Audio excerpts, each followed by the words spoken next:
One thing we can guarantee again is Roman Abramovich is going to put his money where his mouth is. And he proved that this summer, and with all these links for Upamecano, Erling Haaland, and Donnarumma, Erling Bellingham, all these links are promising. So Lampard ain't going to be the manager next year. Whether you're living under a rock, you know it, I know it, we can all agree on this. Unless Frank does some miraculous turnaround, which I don't see happening, we're going to have a new manager.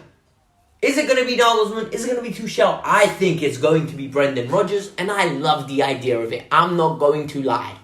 We witnessed the Rodgers masterclass against Chelsea where he tactically set Leicester up to absolutely bully us. But before we get onto that, hit the like button, subscribe to the channel if you're new. We're going to start a new streaming platform on this where we're going to talk about football. Chatting Breeze is a new show that is great. Me and my boy Ethan, we're going to have a bunch of guests. It's going to be great. But before we get started, is Rodgers the right man for the job? For you, in the comments below, let me know. In this video, we're going to be positive. And we're going to look into the summer. We're going to assume we make top 4. As reach of a goal that is at this moment in time, I believe a couple wins and we're back in that race. So we're going to go with a 4-3-3 formation and we're going to fill it into how I think Rodgers would line up with these teams. And I think there will be 3 signings next year. We're going to go and we're going to start from the goalkeeper position. So let's get into it. I believe Kepa's going to leave the club. We're going to get the wages back off the wage bill. And we're going to invest that money into Donnarumma. Donnarumma is going to be our #1 goalkeeper. And the reason why I believe that is I don't think Mendy was meant to be a long-term signing. He was meant to be a quick fix, cheap alternative that's going to do a great job for the year. If he does outstanding, we'll stick with him. If he drops his standards a little bit, we'll bring in a replacement to push him, but take the #1 mantle at the end of the day. And I think Donnarumma can be that guy. Is he available? Yes, he is. He's a free transfer this summer. Raiola will go to the biggest bidder, and it's evident we could spend the money. When it comes to fullbacks, we're settled for years to come now. I genuinely believe Ben Chilwell and Reece James will be our #1 right back and left back for years to come. Whether I agree with what Ben Chilwell can bring to the table, I know what Reece James can. And under a man like Rodgers, and the coaching and the enthusiasm of investing time into the coaching and education of these players, I personally believe they could go to the next level. Reece James could become the best right back in the world, and Chilwell can become a very, very competent left back. So for me, those two will be our right and left back. The centre half, is it going to be Kurt Zouma or is it going to be Thiago Silva? Personally, I believe it's going to be Thiago Silva. Thiago Silva is not going to slow down anytime soon. The man's game is not renowned to be surrounded by pace. It's known to be about one thing and one thing only, and that's his brain. He knows where to stand, when to stand, how to lead by example, provides leadership. He is a captain without speaking the language. Can you imagine what he's going to become in a year's time? And for me, it's very exciting. We're going to keep Kurt Zouma because Kurt Zouma is going to be a great backup option when we have 2 games a week. He will play a lot of games and slowly phase Thiago Silva out the side. But that's my #1 centre-back. Dayot Upamecano is available on a cheap with a nice release clause from Leipzig.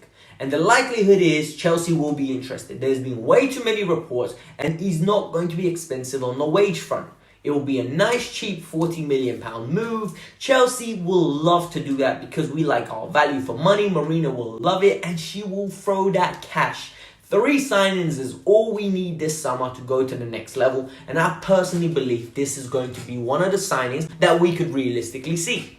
To start looking at the CDM position. Personally, I think when Rodgers comes in, we're going to play a 4-2-3-1 / an alternative 4-3-3. N'Golo Kante and Jorginho are going to be in that midfield together if it's a 4-2-3-1. And the way I look at it is you're going to have the Yuri Tielemans mold player in Jorginho that can dictate play, get up and down, but at the same time sit and be the orchestrator the way he is right now for Leicester City. But then you're going to have the Wilfred Ndidi type where he's a disruptor. But the roles here are going to be a little bit reversed. Kante will be the one doing the bombing up and down and at the same time shielding, but at the same time Jorginho will be dictating the play, and I think that's exciting to see. There's going to be a little twist on his Leicester side, but it's going to be good to see how he adapts. At number 10 role / the right hand side of the midfield, depending on what formation we go, is going to have to be Kai Havertz. Kai Havertz will be battling it out with Ruben Loftus-Cheek and most probably Mason Mount. There is going to be a lot of squad depth. All three of these players are going to have opportunities, but I think Kai Havertz will be the number one option. He's going to add goals, creativity, and more importantly, he's going to take the next step in his development to becoming one of the best players in the world. This is how highly I rate Kai Havertz personally. Do I think it's going to be in the next 2 to 3 years? No, I think it's in a 5 year. This is a long-term view. The guy's going to be 26 in his prime, smashing it up for Chelsea. Fingers crossed, hopefully. The right-hand side of the midfield, personally, I would love to see Callum Hudson-Odoi. I think under Brendan Rodgers, he would simplify his game, he would improve him, and that relationship between Reece James and Callum Hudson-Odoi would flourish. Whilst I think Callum is phenomenal on the left-hand side, I do like the idea of building a relationship and a rapport with a right-back, where there's one going on the overlap, one coming in, good interchange, 1-2 play, take your man on, beat him, and it's going to look beautiful. I like it, I'm excited by it, and I think he will be the number one option. On the left-hand side, I believe it'll be Christian Pulisic. And Christian Pulisic reminds me an awful lot of Harvey Barnes in the way that they play. Very direct, willing runner, willing to get into the box for a tap-in, but at the same time will peg it needs be. And this is where I think he fits in. In that sense, there is no space for Hakim Ziyech from the outset. And why do I believe that? I believe to play in a Rodgers system, you need to have two things, pace and power. Ziyech has neither. And it's not a negative, it's not a shot because he's technically so gifted. And he might even come infield to the number 10 role. And it's going to be exciting to have that option. But I think in our strongest lineup, Ziyech won't be making it. I think if you look at the number 9 role, this is where it's going to get interesting. With Erling Haaland being one of the men that we hopefully can sign, and the rumours are getting stronger and stronger, I am very excited for this.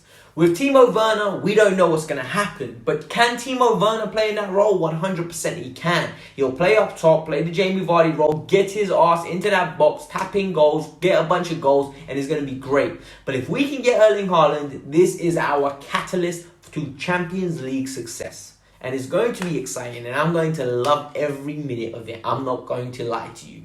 A lot of you are going to say, what are you talking about? What about Giroud? Giroud will be gone at this point in time.